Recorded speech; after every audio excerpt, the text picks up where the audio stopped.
Good day, good evening, ladies and gentlemen. Welcome back to another Little Fuel Show.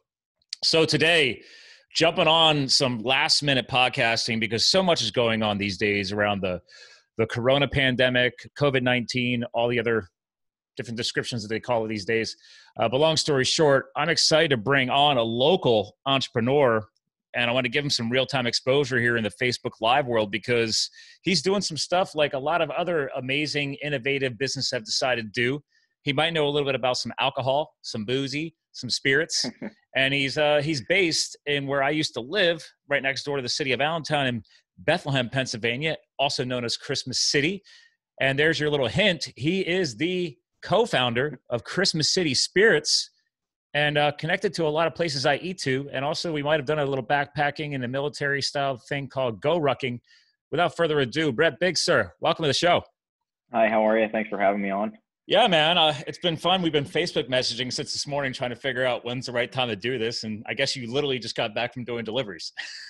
Yeah, we're trying to get our product out there. The state hasn't shut us down yet as far as deliveries. I doubt beverage manufacturers are going to get shut down given the efforts that are being made from, one, a food aspect, but two, a lot of distilleries are switching over to sanitizer production. And if you shut the beverage manufacturers down, they can't supply that to anyone. So, there's an all-out effort by the Pennsylvania Distillers Guild to supply as much as we can. The state actually came in and asked for about 100,000 gallons of hand sanitizer.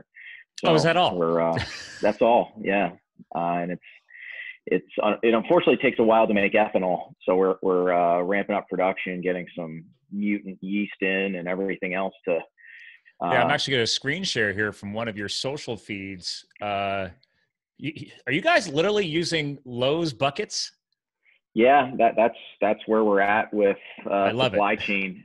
Trying to get bottles is next to impossible. We did find one source, and we're probably lucky with timing as far as getting some small bottles. So hopefully we'll have those next week. But all the bottling companies right now, they're sold out, and it's being delivered, hopefully to other distilleries out there that are packaging this stuff because we need it. So let's pause on that. I mean, I was blown away when I think Eight Oaks got blown up first locally. So shout out to another, feller. Technically, I guess they're considered competitors, but right now you guys are like, teamwork makes a dream work. I'm sure you guys are across businesses or sharing best practices because they're doing the same thing that you're doing, right? Shutting down normal. Yeah, nobody's a competitor right now. Right. I mean, right. we're all in this together. It's a group effort. We kind of look at it as being in war, and we're supplying the bullets. So yeah, and the crazy thing is, where did this all come down from? Did it come from the guild, or was it just one of you guys figured out like, wait a minute, dude, we have all this distillation equipment, we could be helping? It was pretty much that. I mean, seeing some of the news stories of distilleries transitioning from beverage production to ethanol for sanitizer, just got us talking a little bit. And last week we were actually talking about our distiller, and we're big fans of history at Christmas City Spirits. And we were talking about how his grandmother, who was a nurse in the coal regions during the Spanish flu pandemic, she used to soak her mask in her own rye whiskey that she would make. So, I thought I saw that posted somewhere, and I was like, really? Okay. Which was really kind of cool. We do not. We're telling people that is probably not a good way to sanitize anything because we just don't know how that stuff works. So you're free to do it if you want, but we're not purporting it. Well, I mean, you guys are basically saying, hey, let's obviously try and track down raw ingredients so we can even do this, but obviously let's produce a product that, if the medical profession approves it, great. Let's get them the raw supply. Let's make it happen. I actually I'll screen share again. I saw St. Luke's, one of our local hospital networks gave you the shout out. There you guys are on their page, St. Luke's University Health Network. So let's pause on the raw ingredient factor. You just taught me something because I'm going to reach out to this guy for you, Dr. Mike Haley down in Florida, because he's got his own aloe company. And you were telling me that you guys could actually distill raw aloe from plants into this. Aloe's an addition to the ethanol. So Okay. when you have pure ethanol and you rub it on your hands, it's going to evaporate very quickly, and it changes the efficacy of the hand sanitizer. So you need an emollient in there to help the alcohol bind to the skin for a little bit longer. Okay. And so aloe, glycerol, glycerin, propylene, glycol. Thank God for Amazon, because I got 5 gallons of glycol sitting at the end of the island there. You But Amazon glycol. I love it. That's commitment, yeah, man. we're doing whatever we can. You know, we called around to Tractor Supply and everyone else, and it's pretty sold out. So we're looking for any kind of products that we can turn into sanitizer for when we get our next batch of ethanol ready. And you know, we went out and we bought 1,000 pounds of sugar at the restaurant store 2 days ago. Our distiller got it made into a wash and is adding some yeast to it. So we got to wait till that ferments, and then we got to stick it in the still and probably distill it 2 times, maybe 3, to get up to the required proof that we need, which is very high. It's almost pure ethanol at about 196. So Wow. you're talking, you know, really high grade stuff you could literally run your car on. I was going to say, and also, I think the first batch didn't have a nice rum scent to it because you had just finished distilling rum.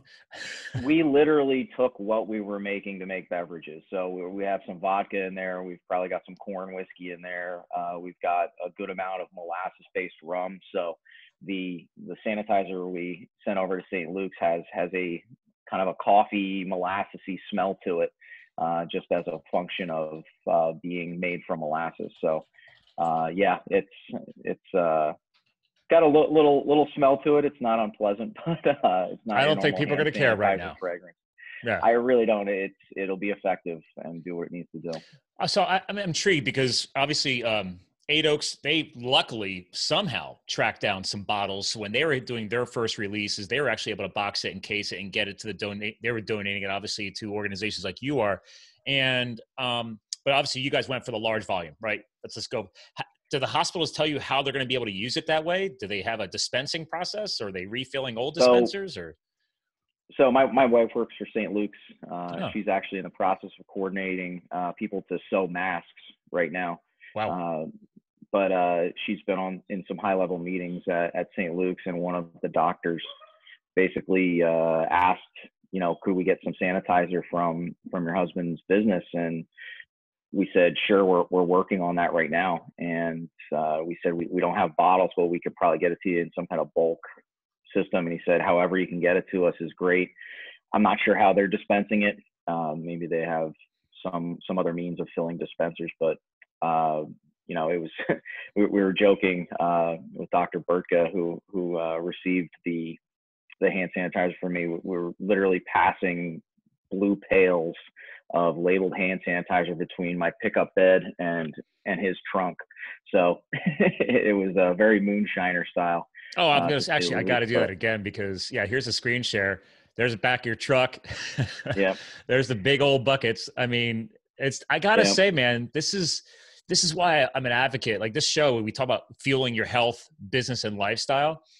All of this is applying right now, right? This is why people like you and I are advocates for health and fitness and keeping that healthy lifestyle. But then the business component here, I love the innovation, man. You guys like, listen, if we can't get bottles, let's go large volume and we'll go door to door truck style to the hospital to deliver it. So right. That's what we're doing. I found, you know, some small little bottles at the restaurant store yesterday to hand out to the Colonial Regional Police and the Hanover Volunteer Fire Company, who are our local fire department as well. So, you know, hopefully we'll have 3,000 small bottles next week, which should be about 100 gallons worth of hand sanitizer once we get said and done. But well, and the other thing is, I got to call out quick for your benefit is donations, right? So, right. I mean, you guys can't exactly foot the bill forever. I actually was just donating this morning to 8 Oaks. Once we're off the show here today, ladies and gentlemen, you can click on donate for sanitizer right at suninbethlehem.org has the Christmas City link up here. Actually, what is the best? Do you guys have a quick link to get directly to donating or just driving right to the site? You know what? I haven't even looked at it yet. I had our web designer set that up. So cool. You know, with doing deliveries, I haven't had a chance to go through that, but Well, right here's the Yeah, form right down here. Make a donation. Boom. yep, So right. I'll be doing that as soon as I get off the air. I try not to share my credit Awesome. card information over the web. Appreciate it. Yeah. That's what we got to Yeah, do, though, right? I mean, what kind of yeah. overhead are we talking about here? I mean, we bought 1,000 pounds of sugar, and that was 20 bags at $25 a piece yesterday. You know, all the input costs as far as labor, gas, you know, it all adds up. So, you know, a 100 gallon batch, we might be looking at, you know, $2,000 just in raw input costs, and then, you know, time and everything else is being donated by us to make this stuff, and it just helps support what we're doing when you're either buying Christmas City products or just straight up donating. We'll put every cent to the effort. Well, and what's something else I'm going to pause on is the fact is you're still a business, right? You have people that you're trying to pay and get this done, and I mean, I forgot. I mean, you guys aren't even that necessarily old yet in the spirits No, industry. no, we started distilling about a year ago, and you know, Christmas was our real first push. So we're fledgling at this stage, but you know, it hurts financially, sure. You know, it hurts everybody financially. Everybody's hurting right now. You know, people. It was one of the hardest things I had to do was lay off 30 people 2 weeks ago. You know, from the restaurant industry, and we did that so they could claim unemployment. But, yeah, I mean, I you shout know, out to the crew over at People's Kitchen. I know you work a lot with, yeah, you know, Billy and Holly and the whole team over there. And I drove by the other day and grabbed some curbside pickup just to try and support them yeah, as well. that helps like you couldn't believe, just to keep your head above water. You know, we're trying to give people as many hours as we can afford at the restaurants. The tavern we closed for the time being, so we just don't do a large takeout business. But from the clubhouse perspective, the Clubhouse Grill in Bethlehem, Oh and the yeah, the People's golf course. Kitchen. Yeah. Yep. So you guys could Yeah, do we've been takeout there? absolutely. Yep. Okay. So we're open 11 to 8 p.m. as long as the government will allow us, and you know, we're able to keep rotating our cooks and our managers to help that effort. But it's hard on everybody. So you know, for us to have to foot the bill for this, you know, we're in it with everybody else. It's not, we're not unique. Well, I do a lot of crowdfunding online and GoFundMe's for people, and I've done all kind. I crowdfunded a movie for a client over the past couple of years. So the power of bringing people together for a common cause is so exponential. So the fact that you guys immediately jumped on this, you converted operations, you've already got it up on your website so people can donate. That's a big cut to the chase. Like give people at least a portal to do it if they want to team up. Right. I'm all about it. I'm going to call on all my listeners out there that if you do not have a local distiller in your area already doing the same thing, obviously if you do, please support them. But also whether you are or you aren't, then, you know, hey, jump on Christmas City Spirits or Eight Oaks, et cetera, because you guys are trying to help a bigger engine here, which is the healthcare industry. And that's a big beast. So yeah, one of our next donations will be to Meals on Wheels of the Lehigh Valley. Wow. One of our partners is involved with them. I totally forgot about them. Yeah. To be honest, you know, there's people delivering food to people who can't otherwise get it themselves. So, you know, they need to be protected too. That's a good point. And I think you're also trying to get, again, within reason and supply, you were trying to get stuff out to the police departments and everything else as well.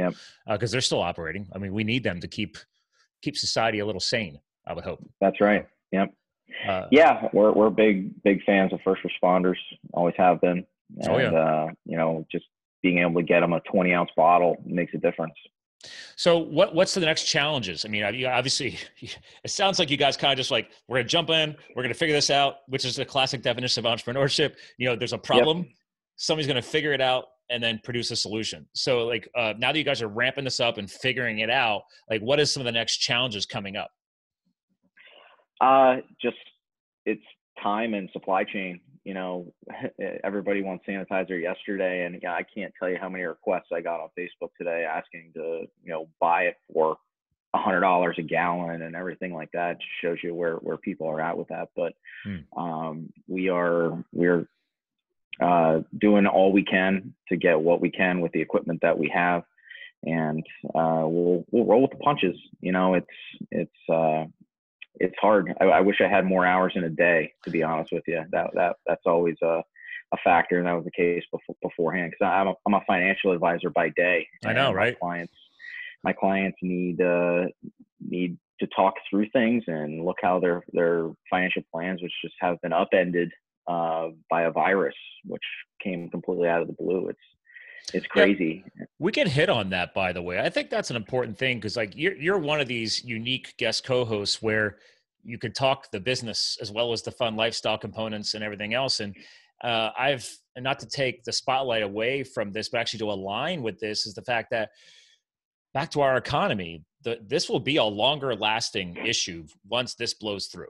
And you from the financial sector, I've tried explaining this to people. And could you explain that? Like, it's not about fear. It's just about, tactics and strategy right now. Yeah. I, as I said, we're big fans of history. So, we go back and look at every other crisis that we had, and the financial crisis was not long ago. So, will this have an impact on the economy? Absolutely. What I really liked seeing in this was the action that the government has been stepping in, at least on a fiscal basis. The Federal Reserve has been incredibly pliable with keeping markets liquid. And that's a huge thing, because if you have a security and you try to go sell it and there's nobody there to buy it, you don't get your money. So the Fed has basically opened windows for a bunch of different securities, so that when you liquidate your money market fund, there's a place where that bank can go sell their securities. I mean, that took months during the financial crisis. They did that within about 2 weeks of having issues here. So that stimulus will certainly help. We're going to take a hit, but I really think that, if something of this nature had to happen, we probably picked a pretty damn good time for it to happen, because we've been rolling along pretty nicely in the economy. Employment was low. GDP was, at a very good place. Inflation was low. We had wage growth and everything else. You look at the numbers right now, that's completely blown up, but we had a little buffer there. Mm-hmm. If we were, skating on thin ice with the economy and employment wasn't great and GDP was low and inflation was setting in and this happened, I think we'd be in a lot worse position coming out of this than we will be going forward, because we have been very, very strong economically for the last year, and that's a good thing. I can definitely agree with that. I personally can attest that coming into this, I wasn't as worried. I've had 2019 was one of my best years ever. 2020 coming into it, like I know what I'm looking at probably for the next 60, 90 days, and I'm okay. I'm not everybody can say that, right, unfortunately. And that's why some of this is an opportunity to remind people that it's great to see businesses coming together, and obviously businesses like yours being innovative and trying to help with the process. But I remind people all the time, like, guys, I think the last number I read is it still like 49% of our economy is based on small businesses succeeding? Something like that. Yeah. Yeah. So you can just think about the technological advances that we had going into this too. I mean, can you imagine if we didn't have Amazon right now? Oh my God. I mean, pre-2001, this would have been devastating. Go stay in your home and you can't buy products. Mm-hmm. We have access to almost anything. Like I said, I just bought 5 gallons of glycol from Amazon. It's crazy to think that, that where we would have been 20 years ago had this happened is so much different. Us talking like this didn't necessarily exist. No. People can still function. I've been working at home talking to clients for the last week. There's still things happening in the economy. So while, to get back to the point, I think that this certainly will have a short-term devastating effect on what's going on. We're doing everything we can as Americans, and the government's doing what they can to make this situation as tolerable as possible. I think people just need to be smart right now, to be honest. Do what the government's telling you. I heard from somebody this morning, their friends had a party last night. I mean, that's crazy. That's just crazy. Stay home. That's like the whole spring bake thing. I was like, oof, right. that set me off. Right. Like I'm not a fear monger, but it's like, all right, there's blatant things where it's like, okay, we're asking you to stay home, and then you go and throw a party, or you go and do a spring break party. I'm like, no. Like that's you're stepping way over the line. Right. Yeah, we're asking for a few weeks. We were joking. It's like, well, this is sort of like the flu, and just don't lick handrails or doorknobs or anything like that, and you'll be all right. We've now learned that this is much more serious. Oh yeah. And we need to do certain things like social distancing and everything else just to get this thing to stop spreading. And once we see that ebb, which, if we look at China as a guide for timeline, we're still several weeks off of this subsiding. So, will this go away? Yes. We just need to help that process along as best we can. And whether that's, making sanitizer, sewing masks, or simply just staying at home and not going out and exposing yourself or others to possible infection is what you have to do. Yeah. And actually a great entrepreneurial guy, big influencer out West. His name is Cole Hatter. I go to his Make Money Matter event every year. And obviously we might not be having it this year. But when he hopped online, he's been off the social feeds for a while, and he vented. It was powerful. I loved it because there's things like, again, we're being inspired by businesses like you and Eight Oaks and everybody else coming together. I'm inspired to see the healthcare people coming together at risk for their own lives and their own family's health and safety. I have lots of friends that are doctors, nurses, ER, you name it, administration. And it's powerful to see people coming together, but yet there's still hate. And there's still a lot of negativity being allowed to happen out there. People are hating on other people's ethnicities and everything else. I'm like, guys, like, this is not the time for that. First of all, it should be allowed anyway. Everybody should be coming together. Right. I mean, this is what mankind should be doing. America has, I think with success, America has become more divided, and, for one reason or another. And this is a good reminder that, hey, we're all American. We're in this together. Yeah. I tell people all the time. I don't care if you're gay or trans or black or white. It doesn't matter. Yeah. And it's I don't care about your political party. Actually, something else that Cole had said. He's like, dude, whether you're Democrat, Libertarian, Republican, whatever, he's like, right now there's one man and a whole government running us. He's like, if you don't support them through this until the next election, then you're basically telling, let's say he's the pilot of your plane that you're on. You're just saying, hey, go ahead and crash that plane. It's like, dude, you're killing yourself. You're hurting yourself. You're hurting your loved ones. We need to band together and get through this. Because if you study history, that's what inspires me, is when I've seen our country and our people come together through massive loss like 9/11 and even prior to that. I mean, right. If you're divided, you're not as strong. If you come together, you're 50 times as strong, whatever the number is. Yeah, it's true. I mean, negativity will not win this. No. That's for sure. Yeah, be as negative as you want. We were talking about it before, but I've got to watch the financial news during the day, but I hate it. Yeah. To be honest, it's awful. Some of the guests they're bringing on, just for the sake of stirring the pot and everything else. Yeah, it's going to be bad. Let the officials tell us how bad it's going to be. Some of these people aren't medical experts that are coming on. Oh, it drives me nuts. Spewing stuff that is meant to get a reaction, and then I get a phone call from a client and I know exactly what they're referencing because I just heard the same guy on TV talking about something that is full-blown speculation on their part. And it's sad that the media has gotten to this point where it's not reporting anymore, it's a show. And that is very big frustration, because that's why I literally refer to the news networks as the negative news networks. And that's why I said before we started the show, I don't follow them.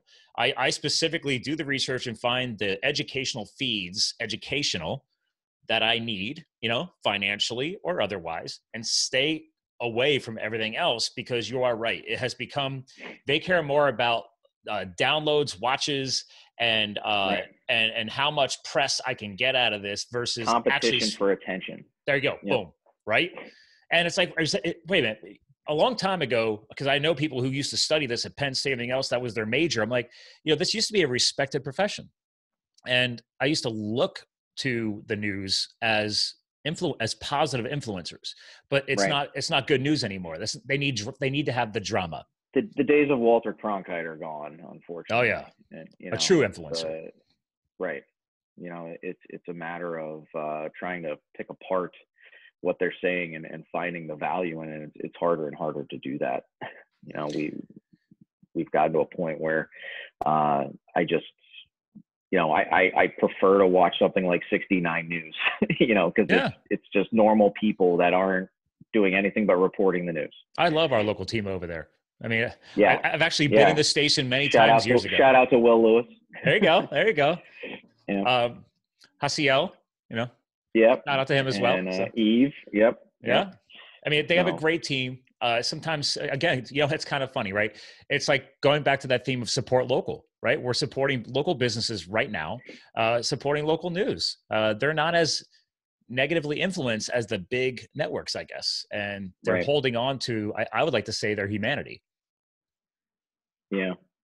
Yeah, I wholeheartedly agree. Even some of the newspapers, the quote local newspapers that we have here are no longer local, and you can tell.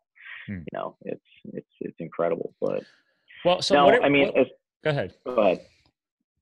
I was going to ask you, like, what are some ways that you said you're frustrated by the financial news? So, like, what is some ways that you're, I guess, helping you, your family, your employees kind of filter that out and stay on the positive track? Because that's a big piece. That's a big mission of this show is I want to bring knowledge. I want to bring truth.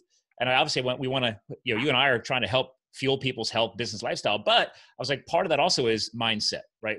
Positive change, not focusing on the negative. So what are some ways you've been trying to filter all that out? Yeah, it's a psychology game. You feel like a therapist. Sometimes people just need to talk. You might be the only person they talk to during the day. So, calling somebody and just saying, hey, how are you doing through all this? And, if somebody's really freaking out, trying to talk them down a little bit and put it into real terms, what they're seeing on TV might not even be reality. In the first couple of weeks, I had people calling that were very conservative, freaking out, saying, what are we going to do? And, this is, I'm going to lose all my money. And, if they were mostly in bonds, I got to tell them, hey, your portfolio's up 2% from where we started. It's all about taking the correct amount of risk and reminding them why we have a plan and not making short-term decisions on a long-term plan. That's a very good way to get yourself in trouble. I try to equate it to other things that other people are doing. I like to, look at Warren Buffett quite a bit because, he's, one of his more famous quotes is, when you don't think it could possibly get any worse, that's when you go all in. And, he did that during the financial crisis. He's done that his whole life. So it's, I think that gives somebody something real to grasp onto rather than saying and dwelling on what's happening at this very current moment. Some very good points, because I'm the first one to admit it. I've said it years ago on this show. Like, I grew up with very little money knowledge, understanding what money actually means. Like, for example, like the physical dollar in your hand is actually not even real. I mean, that's a whole different podcast, right? I'm sure you could talk to that, but it's understanding. There's a good SYSK episode on that, actually. Exactly. Yeah. But people need to remind, like, guys, like, there's a much bigger, process here. And that's why, professionals like you exist. I mean, you go far enough back. I used to have my Series 6 and 63 with the ADP company. Wow. So I did wrap my head a little bit more around the financial world there. Didn't like it. I'm like, nah, I'm going to outsource to professionals like you. I have an accounting firm and I have people like you, because I'm like, no, I don't have the patience for it. But learning that I've always loved the science of money. That's what I studied in school, and it's fascinating to me what it does, how it compounds, and everything else. And just from the simplest case of realigning somebody's debt and how to pay off credit cards and things like that, and working with their budget to significantly detailed estate plans that involve very complicated mechanisms. It's all very interesting to me. Yeah, I've definitely gotten more geeked out about it since I met my wife, because she and I were on the opposite sides of the spectrum. I had some debt. She's been brought up to never have debt. So when we came together, I was like, whoa, okay, we got to figure that one out. Yeah. But her and her family has been an amazing influence on me, leveling up my game. And that brings me back to something I share on the show all the time is, There's a famous quote, Jim Rohn, you're the product of the 5 people you spend the most time with. You got to Right. think about that when it comes to the news that you're surrounding yourself with, the social media feeds you surround yourself with, the professional advisors that you build into your inner circle, right? From an accounting standpoint, financial planning standpoint, even, business planning. And that's where, like, the past week I've been blown up just by people saying, hey man, like I said on George's show this morning that you also were just on, and he was like, hey, I was like, people say, hey Scott, you do this online thing. Can you help me out? And I'm like, yeah, I do this online thing. Okay. Yeah, we'll set up a talk. We'll talk about this online thing. That's like the broadest statement ever. Yeah. But I get it, because now people are being forced, like, okay, I'm stuck at home.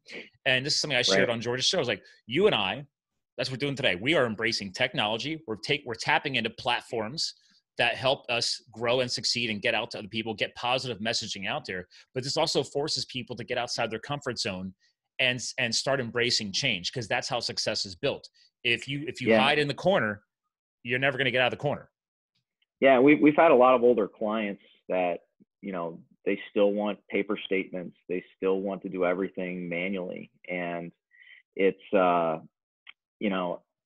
it's one of those things that's frustrating from a business perspective, because everything's so much faster and more efficient now electronically. And people have just said, I'm not doing that. Well, this event is going to make a lot of people get higher on the learning curve with that. So, it's productivity. And I think we're going to learn to be productive one way or another, whether we're sitting at home or we're in an office.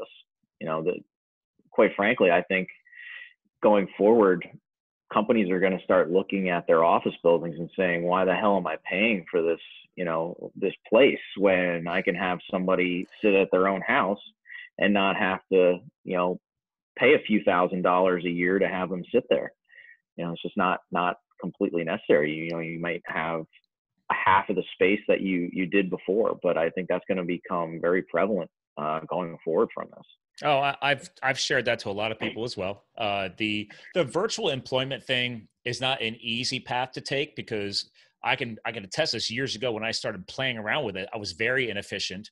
It was very easy to get distracted, but through best practices and sharing and training, people could become even more effective while remote. And a lot of companies have stayed away from that, to your point.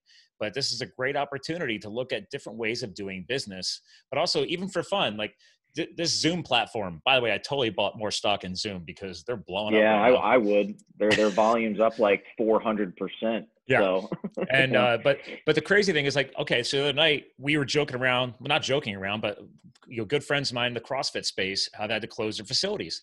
So, but their members, either have already paid for the month, or they, like my wife, pay for the whole year.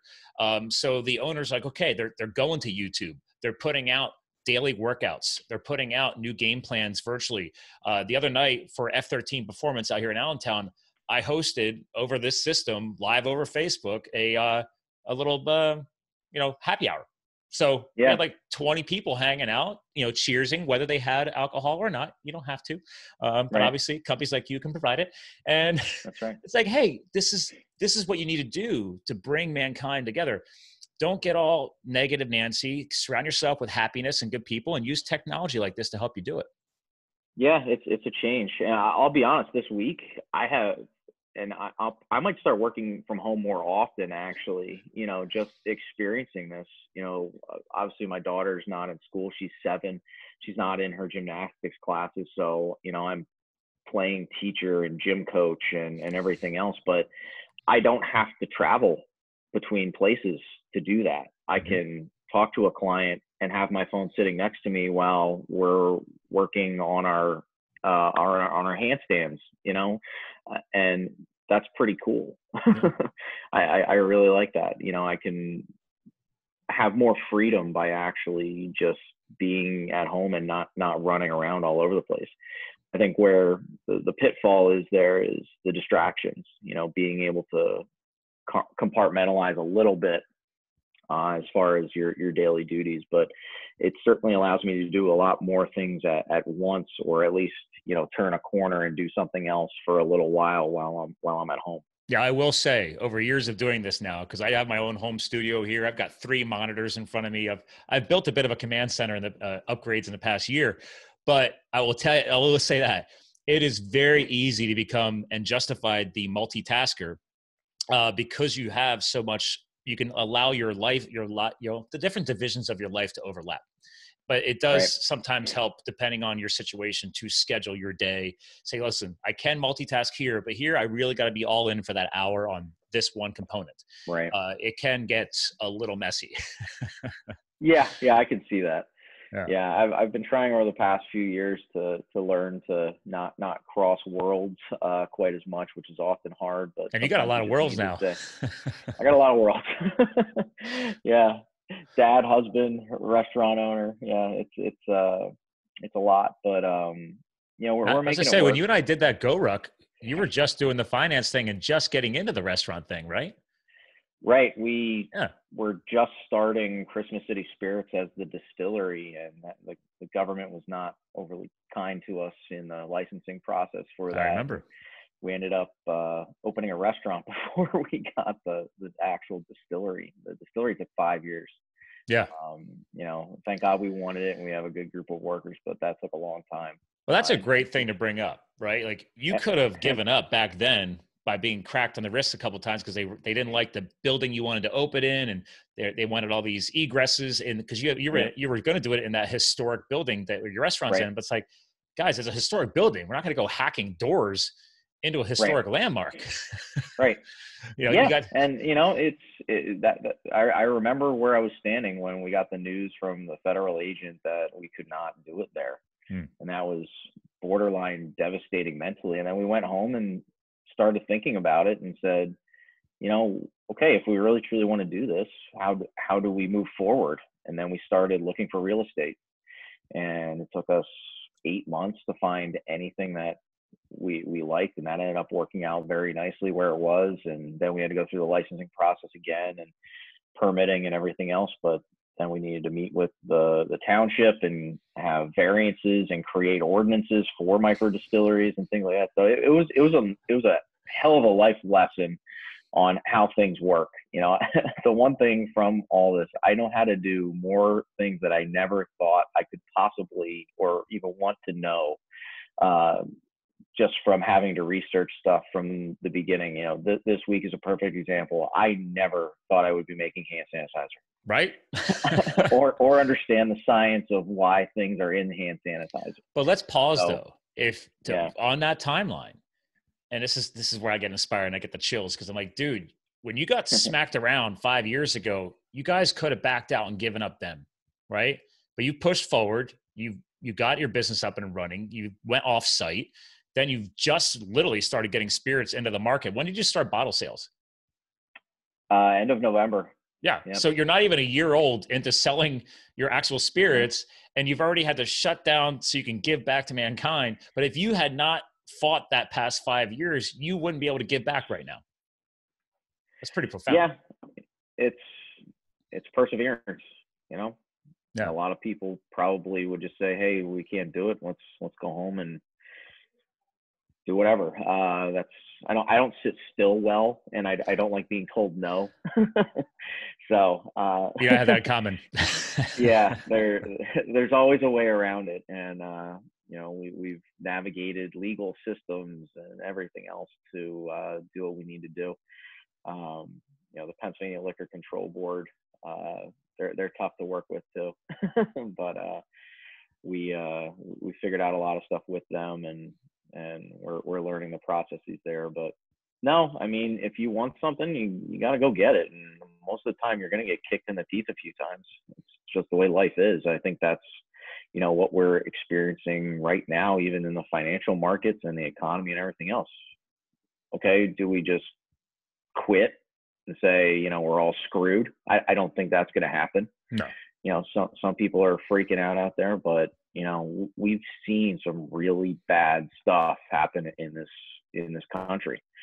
You can go back, just look at a timeline of history on crises and everything else. Oil embargoes, terrorist attacks, Spanish flu, world wars. all those things, if you were in the middle of and were experiencing, and you'd probably say to yourself, God, this is awful. How are we ever going to get out of it? Well, guess what? We will. Yeah. What's your alternative? Yeah. That's why I think it's so important to stay positive, because again, the negativity will not get you out of that hole. Positivity will create momentum. It'll create change. People, it's a virus in and of itself, I completely agree with that. I mean, the famous author, John C. Maxwell, put up a video, I think today or yesterday, and because he's 73 years old, he's sold so many books, I lost track. He's been speakers at some of my conferences I've gone to, and he reminded everybody about, like, listen, man, he's like, I'm 73. He's like, I've gone through assassinated presidents. I've gone through the Vietnam era. He's like, you got Iraq, you got Afghanistan. He's like, you got 9/11. I mean, he's like, if you study history, we've been through a lot of bad stuff, and we get through it. And the only way you're going to get through it, to your point, is, okay, you got to flip that switch to a positive mindset. It's going to take some work. It's not easy for everybody, but that's why we're doing this right here, right now, man, is that people need to learn and be reminded that we can persevere, but it's going to take people working together. Stop the hate, get some positive mindset going, start working together, follow the guidelines. Follow the guidelines. If it's not the coronavirus, it's the allergies that are going to get me, because I'm tearing up here just from the pollen. Yeah, spring is sprung. Spring is coming in there. Yeah. Well, listen, I don't want to take any more time out of your day, because you've been rocking the mic for a little while now, and you and I talked a while ago about doing a podcast, and then I was like, sometimes it takes something like this, So. And I'm glad we were, and I'm going to extend a follow-up invite. I want to give you time back. You could keep weathering this storm, because you're doing such amazing things, but we'll have to follow up once this blows through, and maybe have a debrief on all the amazing changes that come after it. So, we'll have a beverage together. Oh yeah. Don't worry about that. I mean, for now, if you need to, in the meantime, I'll host a virtual beverage night. I don't care. Yeah. Why not? And, I hope we're out of this sooner than later, and everybody be smart and stay strong. And I want to remind people again, I'm going to screen share again, because this is streaming on Facebook. It'll be up on YouTube once we air it in the podcast world. But again, and I'll have this link. I'll update the post, so the link is in the post. But again, their site is soninbethlehem.org. And then obviously the Christmas City section. And they have a donate for sanitizer. It takes you right to the bottom of their sales page. And that's where you can get that process started. I'll be doing that after this show is done today. And again, a reminder, if you don't have this happening in your local area or local state, work with companies like Christmas City Spirits or Eight Oaks Distillery or whoever else is being added to that list. You guys are trying to make an amazing difference, and I love it. And if you're in a business that can help, meaning your friend with the aloe, if you're a business that has access to glycerin or glycol, that will help. Start calling. It's hard for us to find you. If you have bottles, that will help greatly, because just trying to scrounge anything up we can to put hand sanitizer in. So please reach out. There's a huge demand out there. We're trying to from our end especially avoid those that are trying to hoard things and get it to organizations that, rather than just putting hand sanitizer up for sale. I don't think we're necessarily going to be doing that, period, just because there's too much that's going to occur with that, as far as people trying to break the doors down at the distillery to come get it. So we'll probably be distributing it through organizational channels like Meals on Wheels, like St. Luke's, and they let them distribute it to the people that really need it. I think you got enough demand right there. I think you guys were smart trying to support the organizations, because they have a bigger impact to the communities around. So that was a very I'd rather have the hand sanitizer being used than sitting in somebody's medicine cabinet for a later date. Yeah. There's already been enough negative news about the preppers out there hoarding, so we don't need that anymore. Well, listen, Brett, I always ask my guest co-hosts to help close out the day, and kind of some final words or some all-encompassing message. But since you've got all these lessons learned from the financial world, now the spirits world, the restaurant world, is there anything kind of all-encompassing, like even like a legacy message, man, that you're leaving behind with all of this you've learned, like you want to leave behind for people? something positive to close the show out. So. Yeah. You know, I just see activity and, you know, being fortunate enough to be an American and being able to start a business and work every day. If you're not happy with what you're doing in life, only you have the ability to change that. And I think, you know, from a standpoint that this might be the opportunity. You know, if you were working somewhere and got laid off, might be a time to start looking elsewhere. You know, you need to be the factor of that change, though. You know, is it about getting educated in a different industry or whatnot? You just need to apply yourself. You know, the will to work will probably outpace almost anything, including even in some cases education. You know, you can easily outwork a lot of people. It just takes determination to do that. So, you know, get out there, do something positive, and we're going to get through this. So. Strong words, sir. Thank you. Listen, hang tight. I want to give you a proper goodbye off the air. Ladies and gentlemen, Brett Biggs, Christmas City Spirits, check them out, support them. Fuel Nation out there behind this show, please consider going to that site. I'm going to update the links and get this up. I'm actually going to move out my next scheduled shows and get this up ahead of the schedule. So we got to get this out there so people can see all the positive change happening. So again, check them out. Remember to support them. And remember, ladies and gentlemen, we're here to fuel your health, your business, and your lifestyle.